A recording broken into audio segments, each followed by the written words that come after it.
Le voy a pedir que me acompañe, que abra su Biblia en Santiago 1:25, por favor. Santiago 1:25, y ahí ponga una marca porque vamos a regresar. Santiago 1:25. Cuando esté listo diga ya.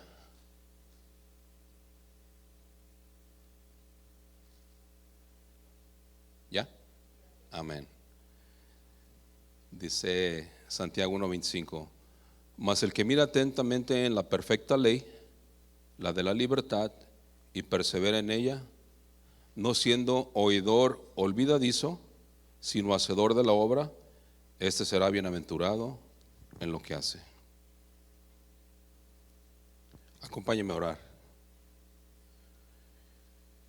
Gracias te damos, Señor, una vez más en esta noche. Gracias por tu amor, tu misericordia.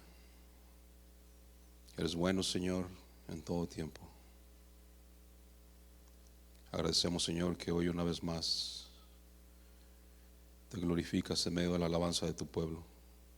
Nos gozamos en tu presencia, Señor. Hoy rogamos, Señor, una vez más que el compartimiento de esta noche sea esa semilla sembrada, Señor, en el corazón de cada uno de nosotros. Abre nuestros sentidos espirituales, Señor, y abre nuestro corazón para que podamos recibir la palabra, y que tu palabra, Señor, cumpla ese propósito para el cual tú la envías.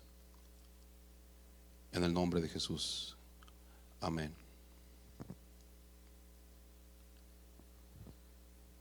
Hace un momento me recordaba de una anécdota que normalmente no hago una anécdota o no comparto una reflexión al principio, pero me acordaba una anécdota que bien va con lo que vamos a compartir o con lo que vamos a empezar. Dice que en una ocasión estaba un papá pues revisando sus redes sociales en el periódico, perdón, en el celular. Ya no existe el periódico, ¿verdad que no? ¿Quién le hace caso al periódico? Casi nadie. Y se le acerca uno de sus niños y le empieza a hablar: papá, sí. Y empieza otra vez a ver su teléfono, y el niño se acerca otra vez: papá, te quiero decir algo.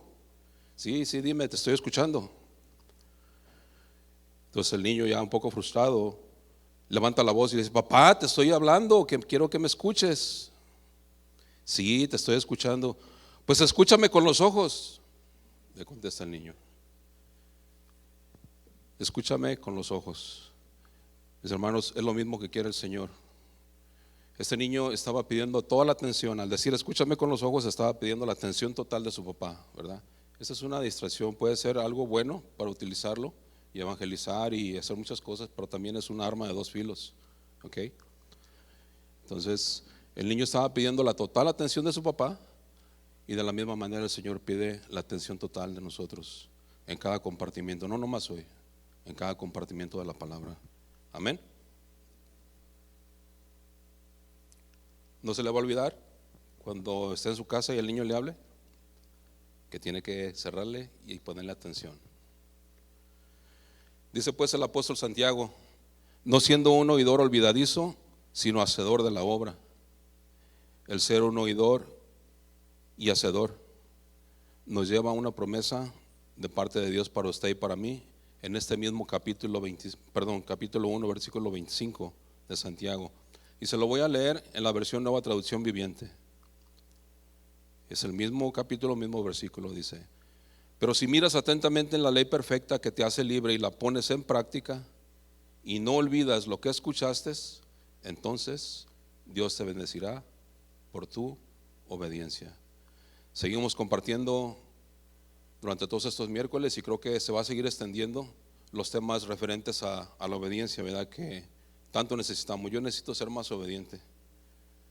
A veces que mi esposa me manda a decir algo o a que haga algo, pero no quiero hacer caso, y tengo que hacer caso también a mi esposa. Necesitamos ser obedientes, ¿verdad que sí? Amén. No en todo, pero sí tenemos que ser muy obedientes. Así que dice: y no olvides lo que escuchaste, dice esta versión, entonces Dios te bendecirá. Oidores olvidadizos fue la frase que estuvimos o que el Señor nos estuvo compartiendo, nos estuvo repitiendo una y otra vez el miércoles pasado. ¿Se recuerda? Amén. Si alguien sí todavía se recordó. Y para ampliar un poquito más la palabra olvidadizo, aquí les comparto unos sinónimos de lo que es la palabra olvidadizo. Una persona olvidadiza es alguien que está desmemorizado, distraído, despistado, descuidado, alguien que es egoísta. Me sorprendió eso. Ingrato, y la última, malagradecido. Suena fuerte, ¿verdad? Pero es alguien que escucha, no retiene, o simple y sencillamente escucha, pero no lo lleva a la práctica. Así que un cristiano que escucha la palabra y la olvida saliendo de aquí, de la iglesia, del culto, es todo eso que acabo de mencionar. Yo me preguntaba si dentro de las iglesias cristianas existe el cristiano oidor olvidadizo. Yo me hice esa pregunta desde la otra vez, no lo alcanzamos a compartir. ¿Existirá el cristiano olvidadizo dentro de las congregaciones? No nomás en Casa de Oración Fontana, creo que en todos lados, ¿verdad que sí? Son de los creyentes que reciben la palabra, perdón. Así que es triste decirlo, pero sí, la verdad es que solamente un 25% retiene la palabra, escucha la palabra, la retiene y la lleva a la práctica. Un oidor que es hacedor, solo el 25%. Y acuérdese de ese número, 25%, porque más al final vamos a ver de dónde salió ese número de 25%. No lo sacamos de la manga ni lo inventamos. Así que dicen los creyentes, reciban la palabra y no la ponen en práctica. El otro 75% solo escucha, pero no la recibe. Y yo me hacía también una pregunta para mí mismo: ¿en cuál de esos dos porcentajes estoy yo? ¿Estaré yo entre los del 25% que sí escuchan y hacen y obedecen la palabra? ¿O estoy en el 75%? Esa es una pregunta para mí, que también se puede hacer usted. Dice el apóstol Santiago, en Santiago 1:22, acompáñeme ahí al versículo número 22, por favor.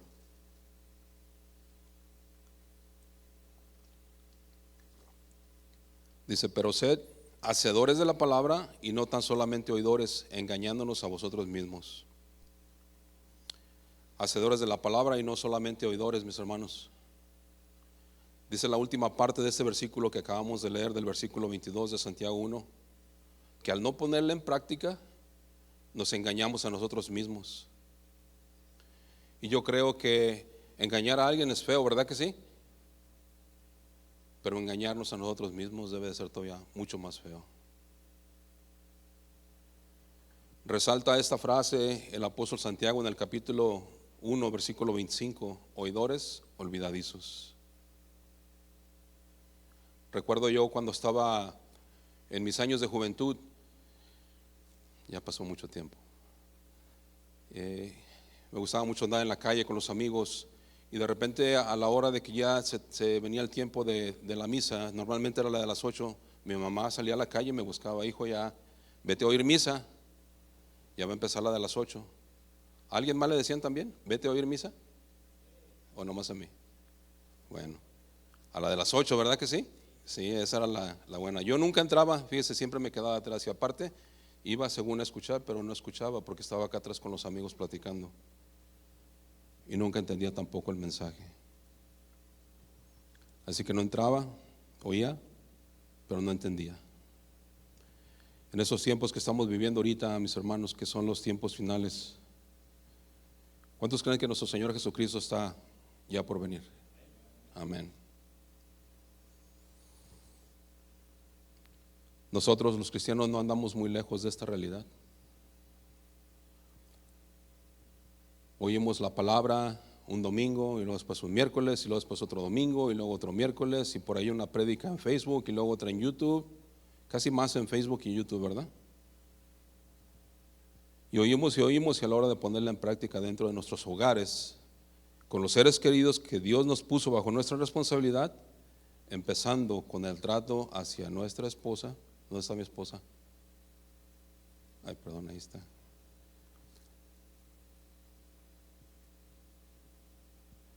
Ya me dijo que si yo decía algo que no estaba bien, me iba a regañar. Empezando con ese trato para con nuestra esposa, se nos olvida que la palabra de Dios nos dice que nosotros tenemos que amar a nuestra esposa como Cristo amó a la iglesia y dio su vida por ella. ¿Está de acuerdo conmigo? Se nos olvida esa parte principal en los momentos de coraje, en los momentos de estrés, de frustración, por muchos motivos y razones que curiosamente, fíjese, no tienen nada que ver con nuestra esposa. Muchas de esas cosas por las que nosotros a veces levantamos nuestra voz o explotamos o decimos cosas que no debemos decir y que después nos arrepentimos, resulta que son cosas que no tienen que ver nada con las personas que Dios puso a nuestro lado para cuidar.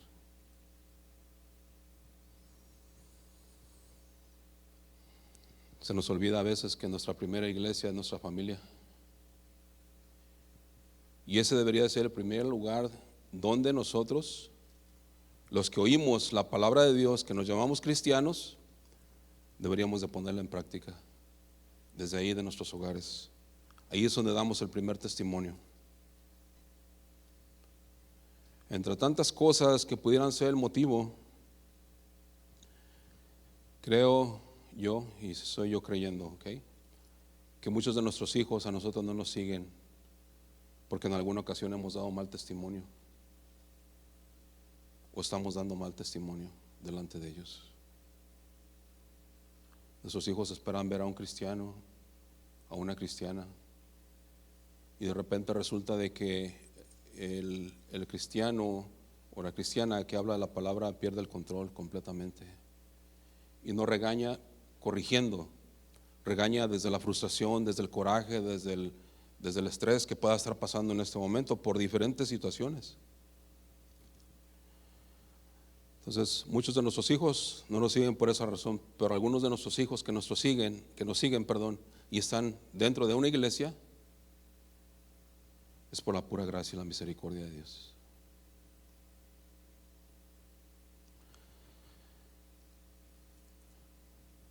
Algunos de nosotros, Dios nos ha concedido esa gracia de tener a nuestros hijos dentro de la iglesia, escuchando la palabra.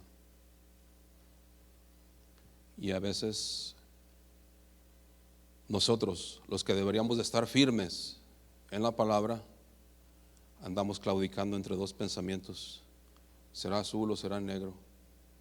¿Será blanco? ¿Será amarillo? Claudicamos entre dos pensamientos como el hombre de doble ánimo de este mismo capítulo de Santiago. Acompáñeme a Santiago 1:8, al versículo 8, por favor.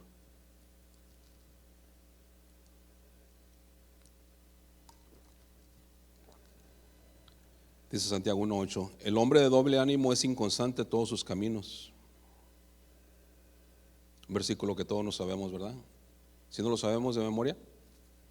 Santiago 1:8: el hombre de doble ánimo es inconstante en todos sus caminos. Y mire cómo lo dice esta versión, la Nueva Traducción Viviente. Dice el mismo versículo: su lealtad está dividida entre Dios y el mundo. Un día con el Señor y otro día en el mundo. Dice, y son inestables en todo lo que hacen. Y cuando decimos en el mundo, pueden ser muchísimas cosas. No solamente el hecho de andar perdido, tomando, fumando, sino concentrado quizás en muchas cosas que el mundo nos presenta y que nos causa distracción en ciertos momentos. Hombre inestable que toma decisiones apresuradas basadas en lo que siente dependiendo de su estado de ánimo. Es un hombre inconstante. Cuando nosotros somos inestables, inconstantes, a veces no nos damos cuenta que estamos poniendo a nuestros hijos en una posición muy peligrosa. Hoy no siento ganas de ir a la iglesia, hoy no siento ganas de leer la Biblia, hoy no siento ganas de compartir dentro del hogar. empezamos a traer confusión dentro de nuestros hogares. O muchas de las veces nuestros hijos nos escuchan hablar conversaciones que no deberíamos de llevar a la mesa a la hora de comer, o que no deberían de estar escuchando, conversaciones muy privadas de adulto que trae confusión a nuestros hijos, y que cuando menos se acuerdan ellos ya vienen con temor de que pues ahí está el hermano del que estaban hablando el otro día, acá está la hermana. Nuestros hijos nos están observando, mis hermanos. Nuestros hijos nos están viendo, nuestros hijos nos están escuchando. Y llega el momento donde nuestros hijos ya no saben distinguir entre un verdadero cristiano y una persona que no conoce a Dios. En alguna ocasión, compartiendo aquí con ustedes, les compartí de un amigo, un hermano en Cristo también, que vivió una situación. Y precisamente el lunes, yendo a la tienda, mi esposa y yo, nos tocó escuchar la misma situación. Estaba el señor que estaba cobrando detrás del mostrador y otra persona acá diciendo que el señor tenía un restaurante, pero que ninguno de sus hijos lo quería ver agarrado porque no sirven para nada. Entonces el señor le contesta: sí, cierto, los muchachos de hoy no sirven para nada. Y yo me detenía las palabras y volteaba con mi esposa. Pues se salió ese señor ya mayor de edad, pero sí le dije al que estaba detrás del mostrador: si usted está diciendo que los hijos, los muchachos de hoy en día no sirven, que los jóvenes de hoy no sirven para nada, que solo se la pasan en el teléfono, entonces eso quiere decir que usted y yo como papás no hicimos buen trabajo. Nosotros nos quedamos cortos. Entonces, ¿quién tiene la culpa que los muchachos estén así? ¿Ellos porque traen teléfono? ¿Ellos porque se la pasan en la computadora? ¿O nosotros porque no hicimos buen trabajo?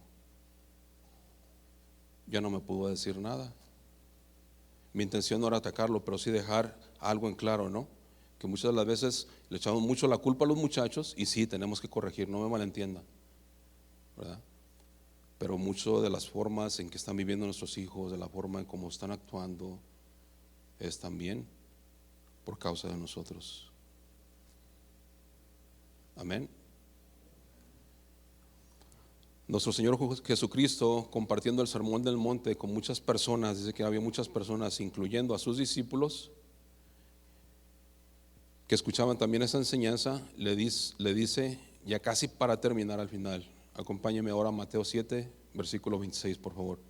Mateo 7, versículo 26.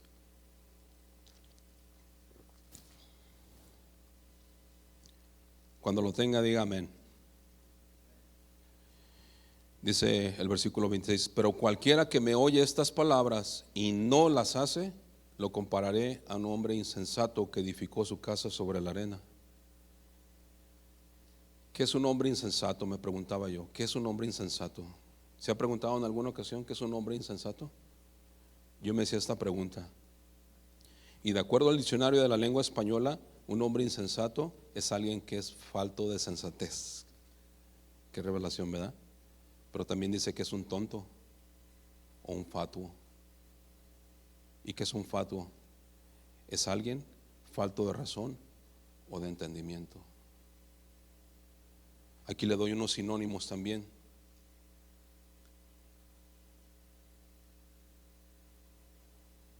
Dice que también es una persona alocado, un necio, un desatinado, imprudente e irrazonable. Pues este hombre insensato edificó su casa sobre la arena. Quizás la edificó muy rápido, ¿verdad? ¿Cuántos de nosotros hemos estado en la playa o en algún lugar donde hay arena? Es muy fácil de escarbar, ¿verdad? Inclusive usted puede hacer un agujero grande con una palita del nieto o de la nieta, así de grande. Con esa es muy fácil de escarbar la tierra. Pues ahí en la arena, este hombre insensato edificó su casa.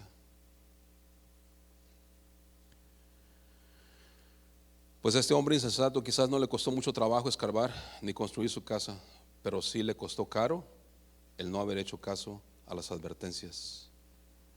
Las escuchó, pero no las puso por obra. Este hombre insensato era pues un oidor olvidadizo. Y dice el versículo 27 de ese mismo capítulo 7 de Mateo: Y descendió lluvia y vinieron ríos y soplaron vientos y dieron con ímpetu, con fuerza, una fuerza agresiva contra aquella casa, y cayó y fue grande su ruina. Pero en ese mismo capítulo 20, el capítulo 7 de Mateo, en el versículo 24, también nos habla de un hombre prudente. El versículo 24 dice: cualquiera pues que me oye estas palabras y las hace, lo compararé a un hombre prudente que edificó su casa sobre la arena, la roca. Aquí le comparto unos sinónimos de un hombre prudente. Es alguien que es sensato, es alguien de buen juicio, alguien que es cauteloso, alguien que es moderado, alguien que es discreto y alguien que es sabio. A este hombre que edificó su casa sobre la roca, quizás sí le costó mucho más tiempo, ¿verdad? Escarbar a pico y pala, quizás topándose en algunas ocasiones con piedra, pero iba siguiendo las instrucciones al pie de la letra. Y dice el versículo 25 de este mismo capítulo 7: descendió lluvia y vinieron ríos y soplaron vientos y golpearon contra aquella casa, y no cayó, porque estaba fundada sobre la roca. Las mismas circunstancias, las mismas tempestades, pero la casa que estaba fundada o cimentada sobre la roca no cayó, porque puso la palabra y las instrucciones por obra. Un oidor que sí hizo. Así que la diferencia entre el hombre insensato y el prudente es muy obvia, ¿verdad que sí? Pues bien, déjeme decirle que todos los que hemos venido a Cristo, sabemos que el fundamento principal en nuestros hogares y en nuestro diario vivir, ¿quién es? Nuestro Señor Jesucristo. Así lo confirma 1 de Corintios capítulo 3 versículo 11. No lo busque, yo se lo leo. 1 de Corintios capítulo 3 versículo 11. Porque nadie puede poner otro fundamento que el que está puesto, el cual es Jesucristo. Solo hay un fundamento, y ese fundamento es firme, es sólido, es inconmovible, que va a permanecer siempre, venga lo que venga, suceda lo que suceda. Sin embargo, la arena, por el contrario, donde construyó este hombre insensato, representa los esfuerzos humanos, lo que nosotros hacemos humanamente, lo que humanamente nosotros alcanzamos a lograr, y nuestra antigua naturaleza humana. En esta situación nuestro Señor Jesucristo no es tomado en cuenta. Se hace todo por lo que yo creo, por lo que yo pienso o por lo que creo que es correcto. Jesucristo no es el fundamento principal. Basado en esto que acabamos de escuchar, algunos de nosotros podíamos estar edificando sobre la arena. Nuestros hogares, mis hermanos, son más vulnerables y propensos a caer cuando hemos dejado de construir sobre la roca, sobre el fundamento principal que es nuestro Señor Jesucristo. Y entonces, al dejar de construir y de seguir construyendo sobre la roca principal que es nuestro Señor Jesucristo, nos convertimos en, ¿qué cree? En oidores olvidadizos. Escuchamos la palabra, sabemos lo que tenemos que hacer, pero terminamos haciendo todo lo contrario. Lo digo por mí, cediendo muchas de las veces a los deseos personales, lastimando y confundiendo y dañando a nuestros hijos y a nuestra esposa en ese mismo proceso. Quizás han llegado los ríos, las lluvias, los vientos y las tormentas a tu casa, y una de dos: estás en paz, durmiendo confiado, porque tienes la plena convicción y seguridad de que has edificado tu casa sobre la roca, y los ríos, la lluvia, los vientos y las tormentas ya han comenzado, pero tu casa permanece firme. Sin embargo, si la casa ha sido edificada, fundada sobre la arena, es cuestión de tiempo para que vengan las tormentas, las lluvias, los ríos, los vientos, y la casa sea arrastrada. Y cuando decimos casa no nos referimos a la estructura, a las cuatro paredes. La casa la hacemos o la formamos los que vivimos dentro de un hogar. Una vez más, acompáñenme ahí al mismo capítulo 7, versículos 26 y 27. Capítulo 7, versículos 26 y 27. Lo vamos a leer una vez más. Pero cualquiera que me oye estas palabras y no las hace, le compararé a un hombre insensato que edificó su casa sobre la arena. Y descendió lluvia y vinieron los ríos y soplaron vientos y dieron con ímpetu contra aquella casa, y cayó, y fue grande su ruina. Pero mire, entre todo esto que nos advierte el Señor, de hacer caso a la palabra, Él es bueno, es lento para la ira y grande en misericordia. Y hoy, una vez más, nos anima a ser oidores y hacedores de su palabra, a que continuemos edificando sobre la roca que es nuestro Señor Jesucristo. Nos anima hoy una vez más a permanecer firmes en Él y a continuar esta carrera, esta obra que un día el Señor comenzó en cada uno de nosotros con gozo hasta el final. Pregunta: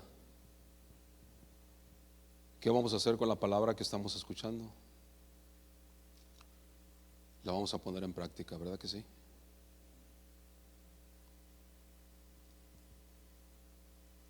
Ahora acompáñeme a Marcos 4, versículos del 3 al 9, por favor. Marcos 4, versículos del 3 al 9.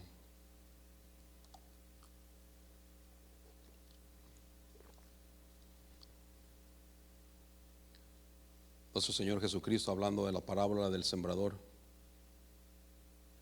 comienza diciendo esta palabra: oíd, he aquí el sembrador salió a sembrar, y al sembrar aconteció que una parte cayó junto al camino, y vinieron las aves del cielo y la comieron.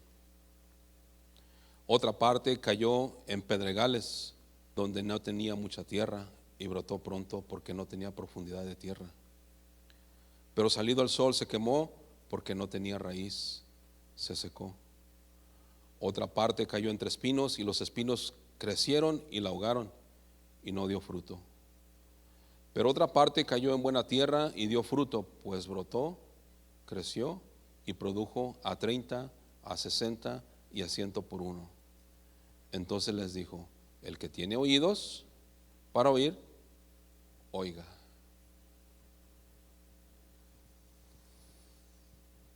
Una vez más, nuestro Señor Jesucristo enseñando la parábola del sembrador a sus discípulos y a esta multitud de gente a la orilla de la playa. Prácticamente se tuvo que subir a una barca para predicar desde ahí de adentro, porque era una cantidad grandísima de gente la que estaba escuchando. Así que se sube y empieza a compartirles la parábola del sembrador. Se recuerda que al principio le dije que había un 25% que era un hacedor y hacedor. Solo un 25% escucha la palabra y la lleva a la práctica. En esta parábola del sembrador son 4 diferentes terrenos, 4 tipos diferentes de terrenos donde cae la semilla que representa la palabra. Cada terreno representa el corazón de cada uno de nosotros cuando recibe la palabra. Y el número 1 es que la semilla cayó en el camino, donde aparte de ser pisoteada, estaba también expuesta. Y dice que vinieron las aves y se la comieron. De igual manera, mis hermanos, el diablo está muy ocupado robando la palabra. a los oidores olvidadizos. Número 2, dice que otra parte cayó en pedregales, donde el sol quemó la semilla, porque la tierra no tenía profundidad ni había raíces. ¿Cómo esperamos nosotros echar raíces, mis hermanos? Si en muchas de las ocasiones no podemos estar estables ni en nuestros hogares o en una congregación, brincamos de un lugar a otro, y muchas de las veces decimos: el Señor me llevó ahí, o el Señor me trajo aquí. Pero de repente suceden situaciones y por cualquier razón nos fuimos. Entonces yo digo: el Señor nunca nos trajo. Fuimos nosotros los que nos trajimos. Y como no nos trajo el Señor, pues no fuimos plantados, nunca echamos raíces. Cuando nosotros estamos en un solo lugar, en una sola congregación, y echamos raíces, ¿qué cree? Vamos a permanecer firmes, y a su tiempo empezaremos a dar fruto. Amén. Número 3, otra parte cayó entre espinos, y en este terreno de espinos las espinas ahogaron las semillas. Entre los espinos crecieron más altos y ahogaron las semillas. El número 4, pero otra parte cayó en buena tierra. Es aquí en este terreno fértil donde solamente una cuarta parte de la semilla que cayó en buena tierra, o sea, el 25%, que representa a los que escuchan la palabra y la reciben y la ponen por obra. Si lo alcanza a ver así, de esa manera, son 4 terrenos, y si usted tiene un pastel y lo parte en 4 partes, este es un cuarto, este es otro cuarto, este es otro cuarto y este es otro cuarto. 75% escuchó la palabra y no la llevó por práctica, pero ese 25% escuchó la palabra y la puso por obra. 25%. Yo ya me pregunté en cuál de esas dos partes estaré yo. ¿Estaré entre los 25, en el 25%, o estaré en el 75%? ¿En dónde se encuentra usted, mi hermano o mi hermana? No me conteste. Es una pregunta muy personal que cada uno nos debemos hacer. Yo sé dónde estoy, y que Dios tenga misericordia. Y en este cuarto terreno no podemos pasar por alto que hay 3 diferentes niveles de producción de fruto también. 3 niveles de producción de fruto. Unas semillas produjeron el 30 por 1, otras el 60 por 1 y otras el 100 por 1. Y para poder producir fruto ocupamos los cristianos permanecer apegados a donde cree, a la vid verdadera, a nuestro Señor Jesucristo. Acompáñeme a Juan 15, por favor. Juan 15, versículos del 1 en adelante. Yo se la voy a leer de la versión Palabra de Dios para Todos, pero usted sígame ahí con su Biblia. Dice el versículo 1: yo soy la vid verdadera y mi Padre es el que cuida. Él corta todas mis ramas que no dan fruto. Poda y limpia cada rama que da fruto, para que así produzca más. Mi mensaje ya los ha limpiado a ustedes. Permanezcan en mí y yo permaneceré en ustedes. Ninguna rama puede dar fruto si está sola, sino que tiene que estar unida a la vid. Igual sucede con ustedes. No pueden dar fruto si no se quedan en mí. Yo soy la vid y ustedes las ramas. El que permanece en mí y yo en él producirá mucho fruto, pues separados de mí ustedes nada pueden hacer.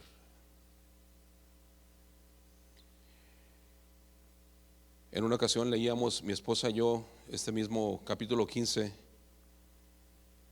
y trataba yo de explicarle un poquito de cómo el Señor obra en la vida de cada uno de nosotros. A ella le gustan mucho las flores, les gustan mucho las rosas. Ahorita últimamente no hemos tenido tiempo de limpiar y de ir a podar, pero yo le preguntaba a ella: cuando tú le cortas una ramita al rosal, ¿le dolerá? Y me decía ella así como me dijo ahorita, sí. Bueno, ¿le preguntas? No, yo nomás la corto. Bueno, pues sí, la podada duele. El cortar las ramas que nos están dando flores, que nos están dando fruto, que nos están dando rosas, tienen que ser cortadas. ¿Y qué pasa con esas ramas que son cortadas? ¿Las guardamos? Muchas de esas mi esposa las vuelve a plantar y creo que las regaña un poco y empiezan a brotar. No sé qué tiene en sus manos, pero pone un palito seco y al siguiente día ya está queriendo enverdecer. No tanto así, pero la podada duele. Hace algunos años escuché una historia, no sé si fue una historia o fue algo real. Parece ser que España es un productor muy grande de naranjas. Y no sé si era en España o en África, pero había un naranjal grandísimo, una huerta de naranjas grandísima que produjo una naranja preciosa, muchísima naranja, ¿verdad? Y la naranja estaba lista para exportar. Pero al cortarla, ya cuando estaba lista para poder llevarla a vender o ponerla en cajas y llevarla, ¿qué cree? La naranja estaba podrida por dentro. Y pensaron ellos, es una. Pues cortaron otra y estaba igual. Cortaron otra y estaba igual. Había caído una plaga en todo el naranjal que contaminó todas las naranjas. El fruto se miraba muy bonito por fuera, una naranja preciosa, pero por dentro estaba podrido. ¿Qué tipo de fruto estamos produciendo nosotros? Hablando desde nuestros hogares. Dice el versículo 6 a manera de advertencia, como una señal de peligro, cuando nosotros vamos a llegar a donde están las vías del tren y se bajan esos brazos mecánicos y se prenden las luces rojas. Juan 15, versículo 16, se lo leo de la misma versión, palabra de Dios para todos. Pero el que no permanece en mí será desechado como una rama inútil que se seca. Después se recogerán las ramas secas, se echarán al fuego y se quemarán. Las ramas que no producen fruto serán podadas. Y dice aquí la versión palabra de Dios para todos, como una rama inútil que se seca, que no sirve para nada, y al final será echada al fuego. Así que es necesario a todos los que nos decimos o nos llamamos cristianos hacer un alto y ver si verdaderamente estamos apegados a la vid. Y la señal será que estaremos escuchando la palabra, poniéndola por obra y produciendo mucho fruto. Termino con nuestra escritura, que es nuestra escritura base. Santiago 1:25, no la busque, yo se la leo. Mas el que mira atentamente en la perfecta ley, la de la libertad, y persevera en ella, no siendo oidor olvidadizo, sino hacedor de la obra, este será bienaventurado en lo que hace. Nunca es tarde para empezar a escuchar la palabra y ponerla por obra.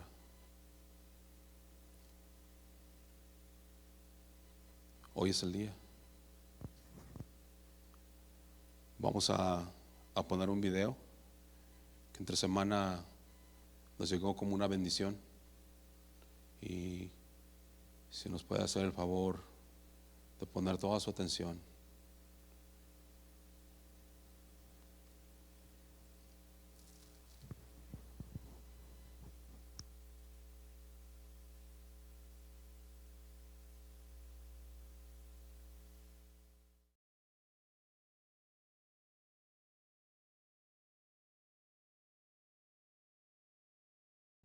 La iglesia primitiva, los primeros cristianos verdaderamente amaban a Dios.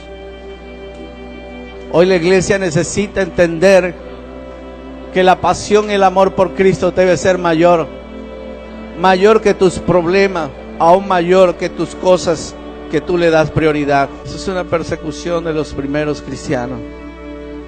Así era la iglesia, perseguida por un imperio que no quería dejar que el nombre de Jesucristo fuera llevado a los confines de la tierra.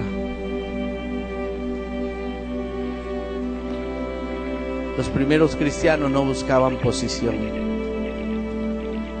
Los primeros cristianos no buscaban fama. No discutían por el mejor carro. No discutían por la mejor casa. Solamente llevaban el evangelio del Señor en su corazón. No discutían por quién mejor toca, quién mejor canta, quién mejor alaba. Solamente adoraban el nombre del Señor. No le importaba que fueran sacrificados. El amor de Cristo era mucho mayor. Aunque muchos con miradas retadoras hacia ellos, no les haría desistir por el amor de nuestro Señor Jesucristo.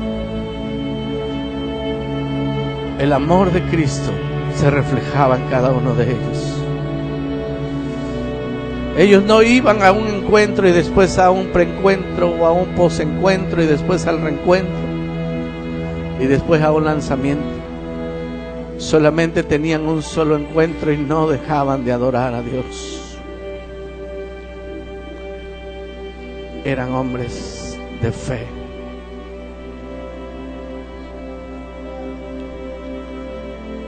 Hoy Dios nos llama a reflexionar. ¿En dónde estamos parados? ¿Qué estamos haciendo por el Evangelio? Hoy pareciera ser que la locura de la cruz, en la iglesia ya no se predica a Jesucristo crucificado. Hoy se predica todas las fortunas y toda la prosperidad que puede tener el ser cristiano.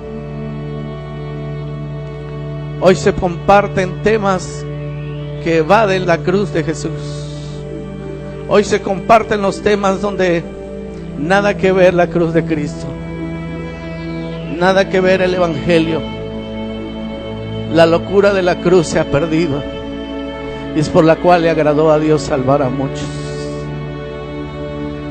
Mientras mercenarios disfrutaban, el nombre de Cristo era levantado por la fidelidad de sus hijos,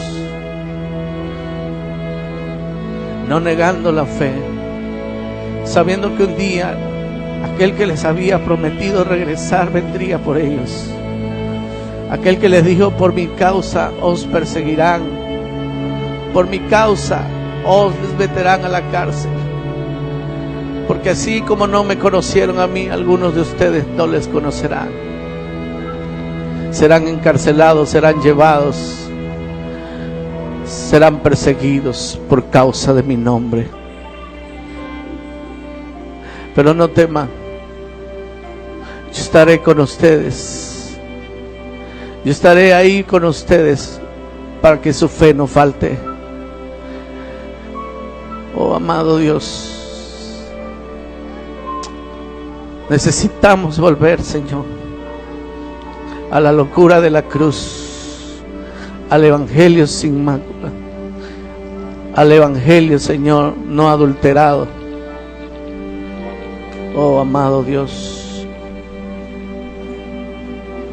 hoy la iglesia necesita volver a los principios. Oh amado Señor,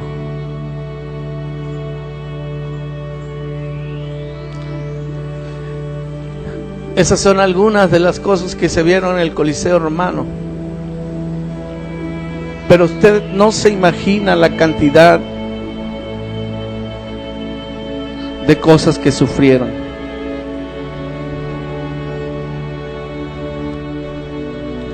Ustedes ven la cantidad de personas que les fueron dadas muertes.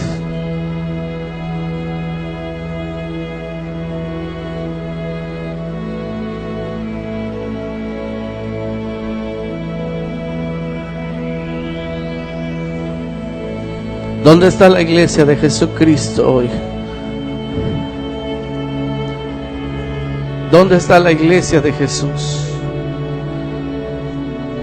Muchos metidos entre discusiones de religión, mientras muchos solamente piden oraciones porque están exponiendo su vida en medio de una generación perversa y maligna. ¿Dónde están los cristianos de hoy?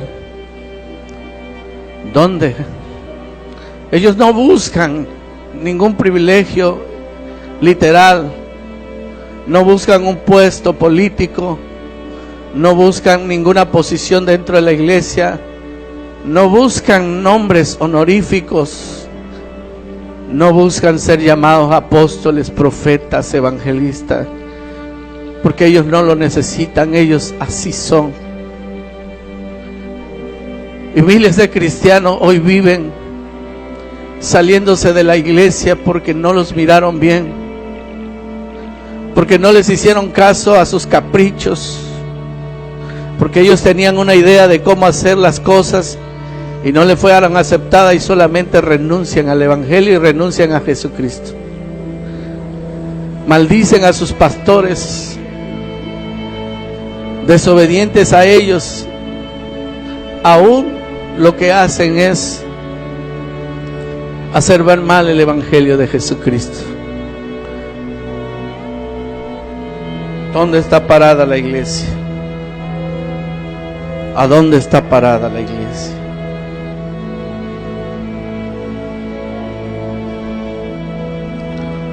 Amado hermano, tenemos que volver a la reflexión. La iglesia primitiva, los primeros cristianos verdaderamente amaban a Dios.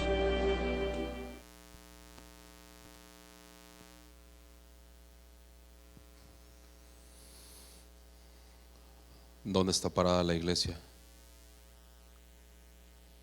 ¿Dónde está parada la iglesia de hoy? Los primeros cristianos, los mártires, estaban dispuestos a darlo todo, inclusive su vida, por seguir compartiendo el nombre de Jesús, por seguir compartiendo el evangelio. No les importaba perder su vida ni perder la vida de sus hijos. Estaban dispuestos a darlo todo. Hoy en día pasan cosas pequeñas que se pueden solucionar. Todo se puede solucionar, todo tiene una solución. Y esto lo he aprendido del pastor Guillermo. Todo tiene solución haciéndolo con humildad. Con humildad podemos pedir perdón, con humildad podemos arreglar asuntos, desacuerdos. Todo se puede arreglar. Y suceden situaciones y de repente, cuando menos acordamos, ya no están los cristianos. ¿Dónde está la iglesia de hoy? ¿Dónde están los verdaderos cristianos dispuestos a darlo todo? ¿Dónde están los verdaderos cristianos dispuestos a menguar cada día más para que el Señor siga creciendo?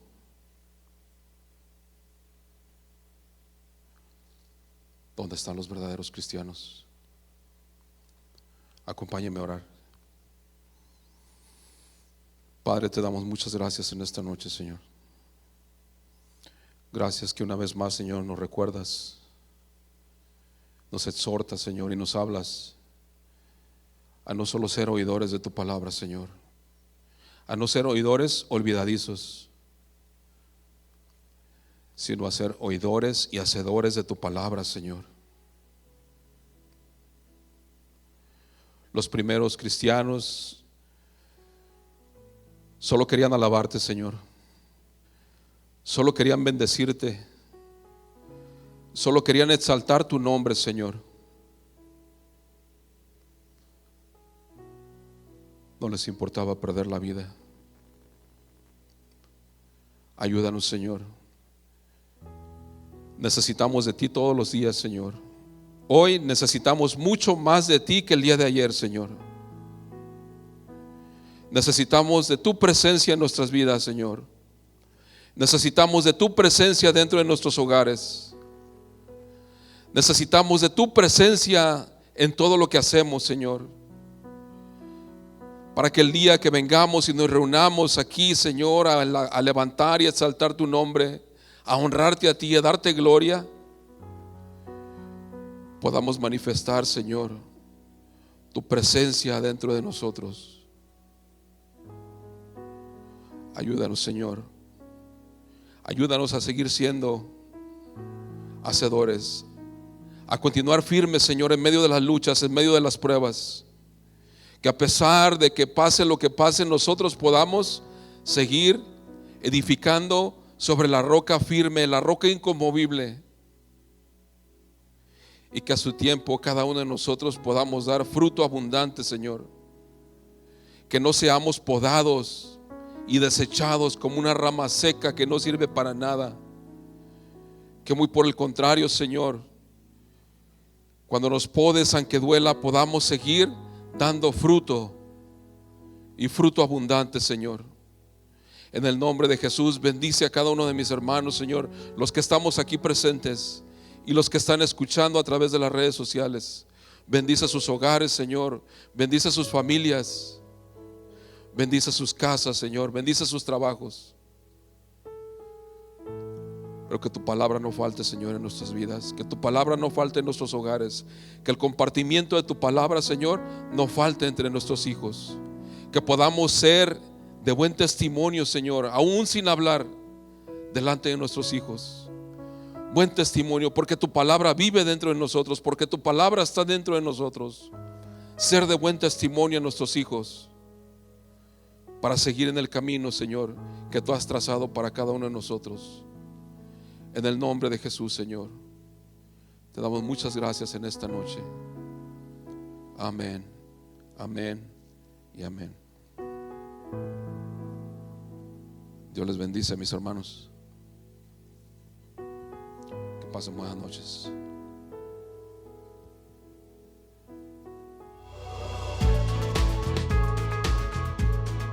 Gracias por escucharnos. Les invitamos a que visiten nuestro sitio web.